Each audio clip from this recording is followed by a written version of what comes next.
오늘 우리에게 주신 하나님의 말씀은 히브리서 4장 14절부터 16절까지 보겠습니다. 그러므로 우리에게 큰 대제사장이 계시니 승천하시는 이 곧 하나님의 아들 예수시라. 우리가 믿는 도리를 굳게 잡을지어다. 우리에게 있는 대제사장은 우리의 연약함을 동정하지 못하실 리가 아니요 모든 일에 우리와 똑같이 시험을 받으신 이로되 죄는 없으시니라. 그러므로 우리는 긍휼하심을 받고 때를 따라 돕는 은혜를 얻기 위하여 은혜의 보좌 앞에 담대히 나아갈 것이니라. 아멘. 기도하겠습니다. 헤아릴 수 없는 영생의 축복을 저희들에게 허락하신 하나님 아버지, 보혈의 권세와 성령의 능력으로 지난날의 모든 죄를 깨끗하게 씻어 주시고 새하늘과 새 땅을 바라보며 소망을 품고 살아갈 수 있는 힘과 능력을 허락하심을 감사를 드립니다. 하나님 아버지, 오늘 저희들이 또 비대면으로 드리는 이 예배 가운데 하나님께서 이 시간 저희들에게 충만하게 채워주시고 이 시간 저희들이 말씀 가운데서 권능과 주의 십자가를 바라보며 하나님 아버지, 저희들이 하나님의 음성을 듣고 돌아갈 수 있는 귀하고 복된 예배의 시간이 되게 해 주시옵소서. 예수님의 이름으로 기도드리옵나이다. 아멘. 오늘 말씀의 제목은 우리의 대제사장 예수라고 하는 그런 제목으로 함께 은혜를 받고자 합니다. 이 세상에 사는 동안 항상 부족하고 연약해서 누군가의 도움이 필요할 때가 많습니다. 요즘처럼 코로나19로 이제 여러 곳에 있어서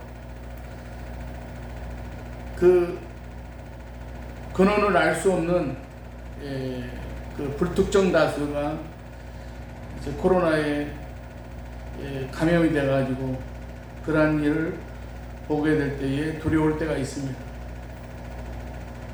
우리가 지난 얼마 동안 보조를 해주기로 했던 경기도 고양에 있는 박예원이라는 데서 이제 거기에 그 수용도에 있는 시설에 있는 사람들이 코로나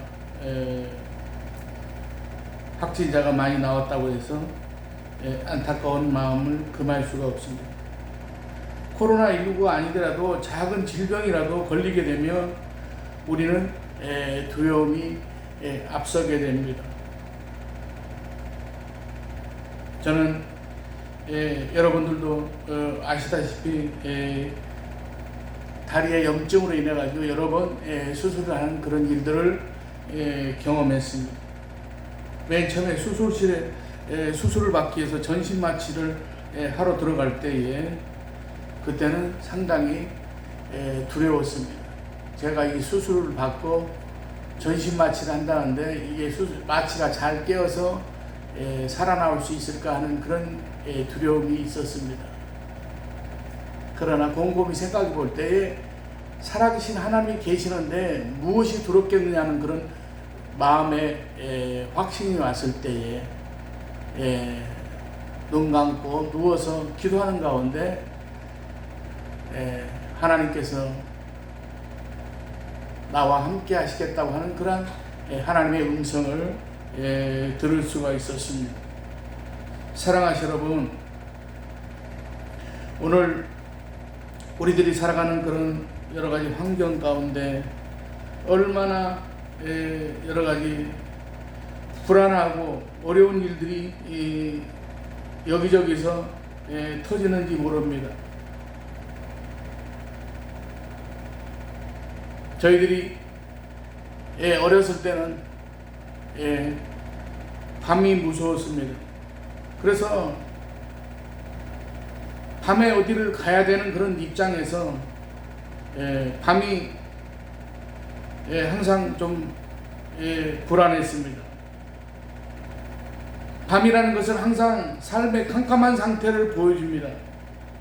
밤이 우리 마음을 누르고 불안하게 만듭니다.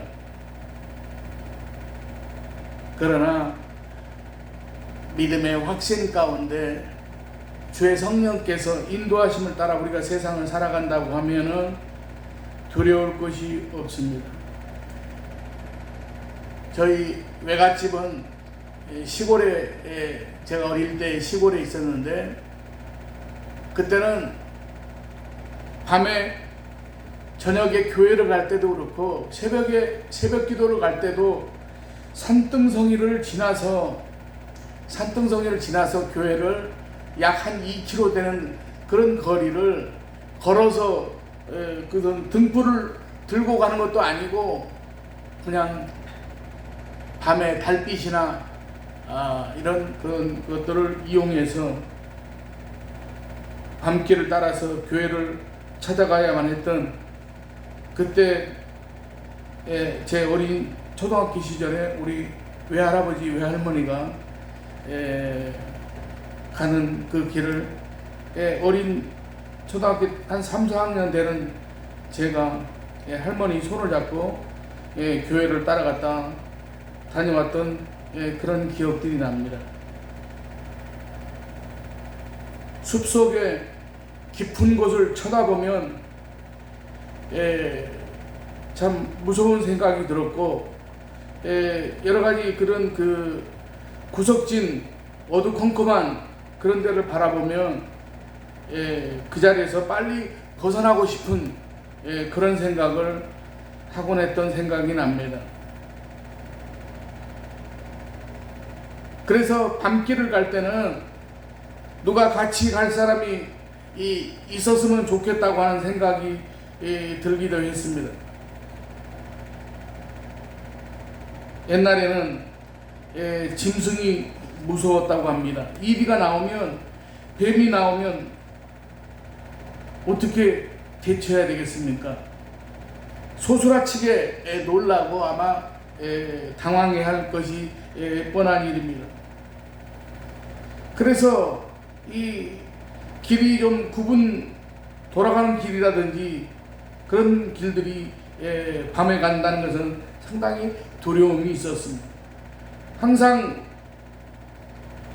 이제 어른들이 하는 말이, 그런 곳에서 이 짐승을 만났다는 그런 말을 많이 하시곤 했습니다. 호랑이는 보지 못했지만 이리 같은 것은 보았습니다. 혹시 무슨 짐승이 튀어나올까봐 걱정이 되기도 했습니다. 그리고 시골에 가면 그 마을 입구에 죽은 사람을 옮기는 상여를 보관하는 그런 처소가 있는데, 그곳에 그 장소는 빈집이지만은 혹시 그곳에 귀신이 나오지 않을까 해서 어릴 때에 그 동네에 거기를 지나갈 때에 그걸 쳐다보면 무섭다는 생각이 들었습니다. 이 캄캄한 밤에 누가 동행할 사람이 없을까? 만약 건장한 어른이 함께 한다면 얼마나 좋을까라는 생각을 많이 했습니다. 아마 시대가 달라지고 세대가 달라져서 지금은 이런 걱정을 하는 사람이 별로 없을 것입니다.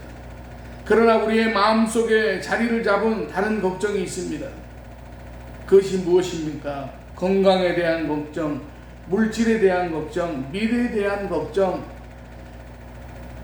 그 다음에 직장과 사업장에 대한 걱정, 또 장래에 대한 걱정 등이 있습니다. 그 외에도 또 다른 걱정거리가 많습니다. 그럴 때마다 우리는 누가 나를 좀 도와주었으면 좋겠다라는 생각이 들기도 합니다. 누가 좀 나의 힘이 되어줬으면 좋겠다는 생각을 하게 됩니다. 사랑하시는 여러분, 성경의 인물 가운데 다윗도 이런 걱정이 있었던 것 같습니다. 그런 다윗의 고백을 들어오면 시편 32편 7절에 주는 나의 은신처의 시온이 환난에서 나를 보호하시고 구원의 노래로 나를 두루시리이다. 셀라. 이 고백대로 하나님이 다윗에게 돕는 사람, 보호하는 사람을 붙여주셨는데 그 사람이 누구냐 하면 요나단이었습니다. 사울왕을 피해 도망 다닐 때도 하나님은 600명 이상의 돕는 자를 다윗에게 붙여주셨습니다. 특별히 역대상 11장을 보면 다윗은 산성에 있고 블레셋 군대의 본진이 베들레헴에 있을 때에 혼자말로 내 고향 베들레헴 성문곁 우물을 누가 내게 마시게 할 거라고 했습니다. 그러자 세 사람이 블레셋 사람들의 군대를 지나서 베들레헴 성문곁 우물물을 길어서 다윗에게로 가져왔습니다.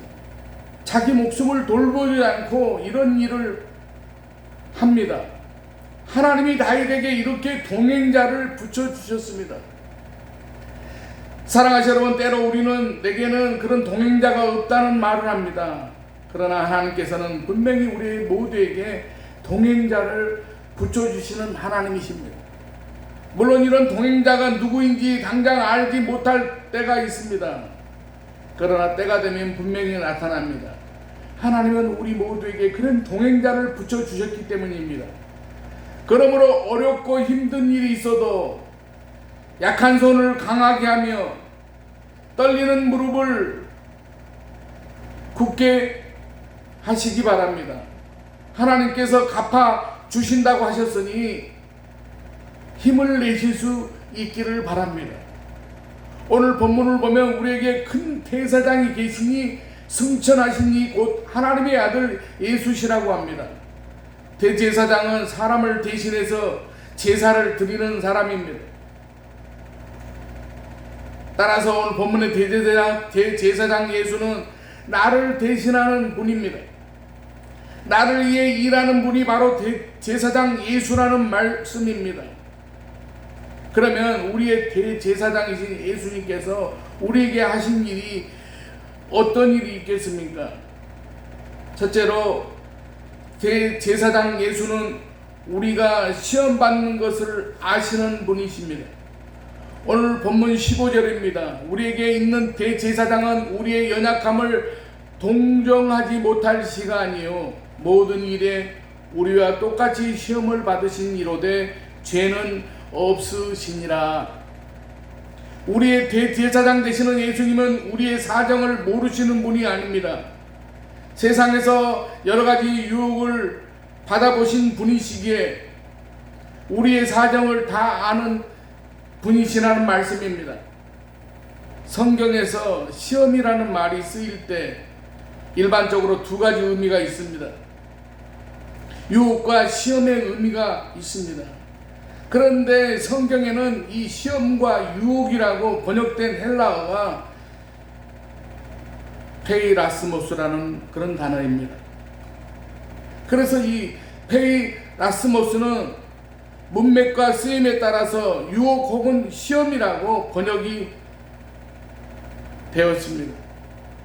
먼저 유혹은 말 그대로 마귀가 우리를 죄를 짓게 하려고 꿰는 것을 말하는 것입니다. 그러나 시험은 하나님이 우리의 믿음의 수준이 정도가 어느 정도인가 테스트해 보는 것을 말합니다. 물론 이 시험에 합격하면 은혜와 상급과 복이 주어지게 됩니다. 그러나 유혹에 넘어가면 죄를 짓고 망하게 됩니다. 그런데 우리가 경각심을 가져야 하는 것은 마귀는 늘 우리가 죄를 짓게 만들려고 유혹을 합니다. 오늘 본문을 보게 되면 우리와 마찬가지로 우리의 대제사장은 모든 일에 시험을 받으신 분이라고 합니다. 마태복음 4장이나 누가복음 4장을 보면 예수님께서 40일 금식 기도하실 때에 마귀가 나타나서 배가 고프니 돌로 빵을 만들어 먹으라고 합니다. 또 성전 꼭대기에서 뛰어내려 보라고 합니다. 그러면 천사가 당신을 받들어 안 다치게 할 것이고, 그러면 당신은 엄청난 인기를 누릴 것이라고 유혹을 합니다. 또 자기에게 한 번만 절을 하면 천하의 모든 영광을 주겠다고 합니다. 요한일서 2장 15절 16절을 보면 이 세상이나 세상에 있는 것들을 사랑하지 말라. 누구든지 세상을 사랑하면 아버지의 사랑이 그 안에 있지 아니하니 이는 세상에 있는 모든 것이 육신의 정욕과 안목의 정욕과 이생의 자랑이니 다 아버지께로부터 온 것이 아니요 세상으로부터 온 것이라고 말씀하고 있습니다. 돌로 빵을 만들어 먹으라는 육신의 정욕, 인기를 끌고 싶은 안목의 정욕, 세상의 모든 것을 다 가지고 싶은 이생의 자랑, 주님도 마귀로부터 이런 엄청난 유혹을 받으셨습니다. 그런데 거기에 넘어지지 않으셨습니다. 죄를 짓지 않으십니다. 하나님을 생각하고 사명을 생각하고 사람들을 생각하고 그 모든 유혹을 이겨내고 물리치셨습니다. 사랑하시는 여러분, 우리도 이 세상을 살면서 정말 많은 유혹을 받습니다. 신앙적인 유혹, 물질적인 유혹, 성적인 유혹, 세상에 타협하고 세상을 따라가고 싶은 유혹, 쾌락의 유혹, 이루 말할 수 없는 많은 유혹을 받고 있습니다. 그리고 때로 그런 유혹에 넘어집니다. 히브리서 12장 12절을 보면 죄로 인해서 징계가 있기에 우리는 언제나 피곤한 손과 연약한 무릎을 일으켜 세워야 한다고 말씀합니다. 이 말씀대로 그 자리에 머물러 있지 말고 우리는 깨어서 일어나라고 하십니다. 죄의 자리에서 일어나라고 하십니다. 떨쳐버리라고 하십니다. 일어나려고 하는 사람에게 하나님은 세임과 능력을 주십니다. 그리고 우리에게 그런 유혹이 있음을 알아야 됩니다. 사랑하시는 여러분, 그러므로 정신을 차려야 됩니다. 에베소서 6장 말씀대로 서서 진리로 허리띠를 매야 합니다. 말씀으로 무장을 해야만 합니다. 기도로 무장을 해야만 합니다. 그러나 혹시 유혹에 넘어졌더라도 걱정하지 마시기 바랍니다. 주님은 그런 우리의 형편을 다 아십니다. 그러므로 말씀을 붙잡고 주님 붙잡고 일어나실 수 있기를 바랍니다. 일어나려는 성도들에게 우리 하나님은 성령을 보내주셔서 힘을 주시고 일어나게 하십니다. 바른 길로 복된 길로 인도해 주십니다. 사랑하시는 여러분, 지금 우리가 가는 길이 바른 길이고 복된 길인지 우리들 자신을 스스로 점검해 보시기 바랍니다. 두 번째로 우리의 대제사장 예수는 우리에게 긍휼을 베푸시는 분입니다. 오늘 본문 16절 상반절을 보면 우리의 대제사장 되시는 예수님은 우리를 불쌍히 여기시는 분이라고 했습니다. 이런 예수님의 모습은 성경 여러 곳에 이미 잘 나타나 있습니다. 성경에 예수님이 우는 모습이 3번 기록이 되어 있는데 그 중에 2번이 사람을 불쌍히 여겨서 우셨습니다. 요한복음 11장 35절에서 주님은 나사로의 무덤에서 우셨고 예루살렘 성을 보고 우셨습니다. 그런데 예수님은 이런 죽음과 멸망만 보고 불쌍히 여겨 우시는 분이 아니십니다.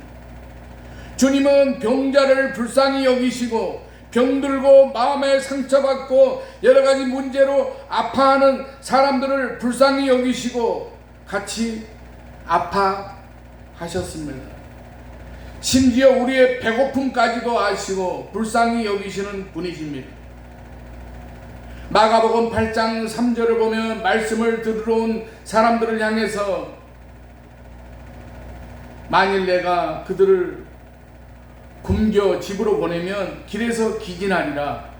그 중에는 멀리서 온 사람들도 있느니라라고 하셨습니다. 그래서 빵 7개와 물고기 2마리를 4,000명을 먹이셨습니다. 물론 빵 5개와 물고기 2마리도 5,000명을 먹이신 사건의 배경도 같습니다. 제자들은 그냥 보내자고 했습니다. 식당에 가서 개별적으로 사 먹게 하자고 했습니다. 그러나 주님은 우리가 먹을 것을 주어야 한다고 하셨습니다. 그래서 기적을 일으키셨는데 그 기적을 일으킨 배경은 사람을 불쌍히 여기는 주님의 사랑이었습니다. 사랑하시 여러분, 주님은 자신을 불쌍히 여겨달라고 외치는 사람들의 외침을 거절하신 적이 없습니다. 우리를 불쌍히 여겨달라고 소리친 나병 환자 10명의 외침을 들으셨습니다. 누가복음 10장을 보면 소경 바디메오의 외침도 들으셨습니다.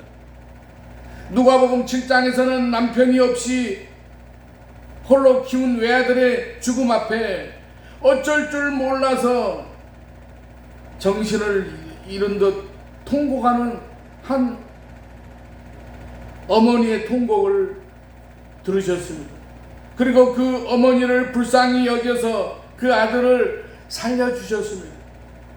그런가 하면 남편을 5이나 바꾸고 사는 불쌍한 여인도 찾아가서 구원과 새 소망을 주셨습니다. 당연히 우리의 대제사장 되시는 예수님은 우리도 불쌍히 여기시고 긍휼히 여기십니다. 그러므로 주님 앞에 이제 나와서 의뢰하기만 하면, 주님을 찾기만 하면 주님은 우리의 작은 외침도, 심지어 우리가 신음하는 소리까지 들으시는 그런 주님이십니다. 시편 50편 15절 보면 환난 날에 나를 부르라. 내가 너를 건지리니 내가 나를 영화롭게 하리로다라고 말씀하셨습니다. 사랑하시 여러분, 우리를 불쌍히 여기는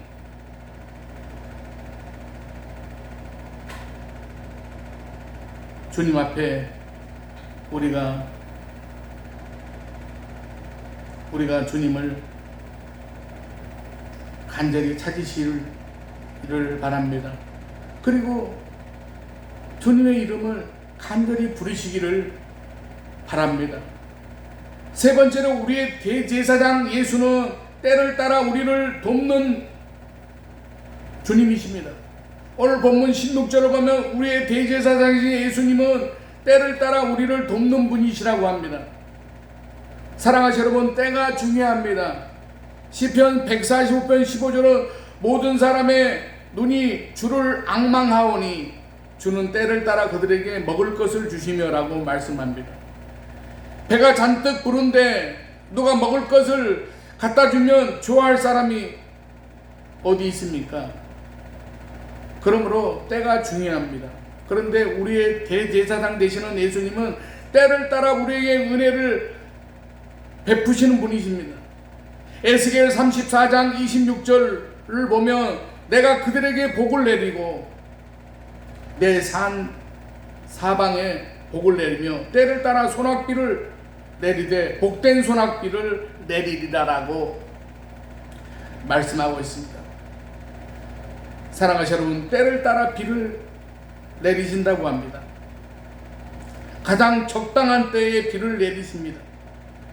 가장 적당한 때에 물질을 공급하시고 우리들의 기도에 응답하십니다. 가장 적당한 때에 우리에게 필요한 모든 것을 공급해 주십니다. 그러므로 우리가 할 일은 은혜의 보좌 앞으로 나가는 것입니다.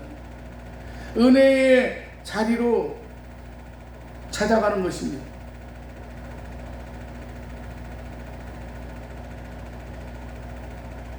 사랑하시는 여러분, 자리가 중요합니다. 은혜 받는 자리가 있습니다. 하나님이 기뻐하시는 자리가 있습니다. 그 자리는 하나님을 향한 자리입니다.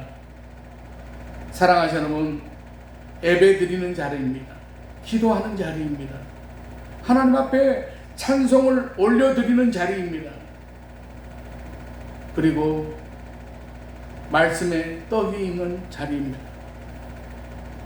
이 코로나라는 질병은 우리를 함께 모이는 자리로 나가는 것을 지금 몹시 외방하고 있습니다. 그러나 우리는 모일 수 있는 이제 때를 위해서 우리가 기도하면서 우리의 마음에 그 준비를 하고, 우리가 과거에 이런 그 뜨거운 그런 저희들에게 감격과 감동이 없었다고 하면 하나님 앞에 우리가 모이기를 힘쓰는 저와 여러분이 되실 수 있기를 바랍니다. 주의를 잃지 않기 위해서, 예배를 잃지 않기 위해서 철저하게 방역수칙을 지키며 믿음의 자리, 예배의 자리, 기도의 자리로 모여야 됩니다.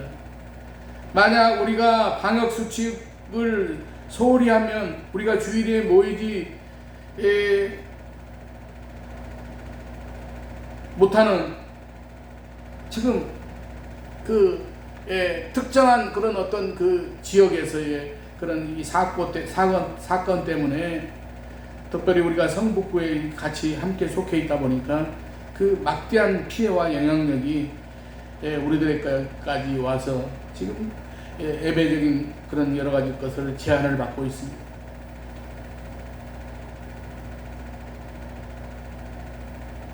그러나 이렇게 우리가 연합해서 함께 자주 지금 모일 수 없다고 할지라도 이 가정에서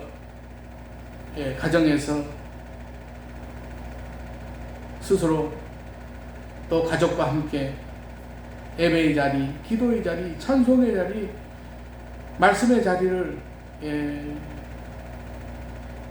세워가실 수 있기를 바랍니다.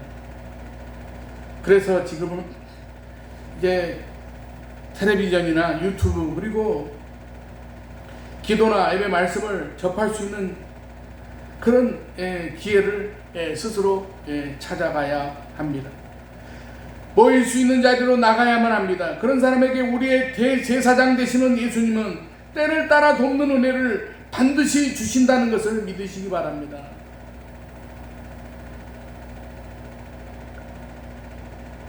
(1985년 6월 14일에) 헤즈볼라와 연결된 테러범들이 그리스 아테네에서 이탈리아 로마로 가는 미국의 그 항공기 TWA-847기를 납치했습니다. 이 비행기의 가장 선임기장 존 테스트릭은 자기가 모는 비행기가 테러범에게 피납되었다는 사실을 깨닫게 되자 공항에 착륙시키려고 시도를 했습니다. 기장이 비행기를 베이루트 공항 쪽으로 접근시키자 테러범은 그의 머리에 총구를 들이대며 수리탄에 안전피름을 뽑으려고 했습니다. 성실하게 믿음 생활하던 그는 이 절체절명의 죽음의 공포에 휩싸였습니다. 그러나 또 다른 생각이 그에게 떠올랐습니다. 그래, 죽는 것도 그리 나쁜 일은 아니야. 죽은 뒤에는 내가 예수님을 만날 수 있을 테니까. 그러자 갑자기 그의 마음의 두려움이 사라지고 마음속에 평안이 넘쳤습니다. 그 이후에 17일 동안이나 전 세계가 이 847기의 피랍 때문에 경악을 했지만은 정작 그는 승객들과 가족의 안전에 대해서만 염려를 했다고 합니다. 그는 이렇게 그 당시의 일을 떠올렸습니다. 하나님께서 내가 죽지 않기를 원하신다면 테러범이 나를 어찌할 수 없다고 생각했습니다. 하나님은 수리탄이 터지지 않고 방아쇠가 당겨지지 않도록 하실 수 있는 하나님입니다. 하지만 하나님께서 내가 죽도록 허용하셨다면 그것은 곧 나를 위해 마련하신 더할 수 없는 좋은 하나님의 계획이 있었을 것입니다. 몇 차례의 어려운 후에 승객과 모든 승무원은 물론 자기 자신까지 모두 무사하게 구조되었다고 합니다. 놀라운 것은 진실로 하나님은 그 피랍된 이 항공기 내에 함께 임재하시면서 평강으로 나를 강건하게 하셨다고 그렇게 간증을 했습니다. 사랑하는 여러분, 이것은 엄청난 경험을 한 믿음의 사람의 고백이지만 이것은 우리의 삶의 현장에서 우리 모두도 경험할 수 있는 그런 일들입니다. 우리의 대제사장 되시는 예수님이 우리의 어려움을 아시고 긍휼히 여기사 때를 돕기 때문입니다. 이 같은 주님의 은혜를 체험하는 아름다운 성산교회 믿음의 성도들이 되실 수 있기를 주님의 이름으로 간절히 축원합니다. 기도하겠습니다.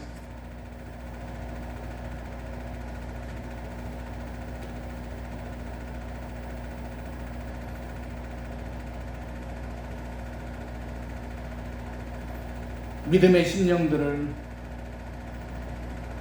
오래 참고 기다리시는 하나님 아버지, 하나님의 놀라우신 뜻을 깨달을 때까지 저희들을 향하여 다른 길로 가르쳐 주시고 인도하여 주신 그 은혜를 감사를 드립니다. 지난 한 주간도 세상 욕망에 이끌려 살아온 저희들의 잘못을 용서하여 주시옵소서. 주의 이름을 부르는 모든 자는 음부의 권세를 무너뜨리고 믿음의 공동체인 교회를 든든히 세워가는 기둥들이 되게 해 주시옵소서. 하나님 아버지, 이 코로나19로 인해서 함께 성도들이 예배를 드리지 못하고 예배가 제한받는 이때를 하나님 아버지 하루빨리 지나갈 수 있도록 하시고, 하나님 아버지 날마다 저희들의 이제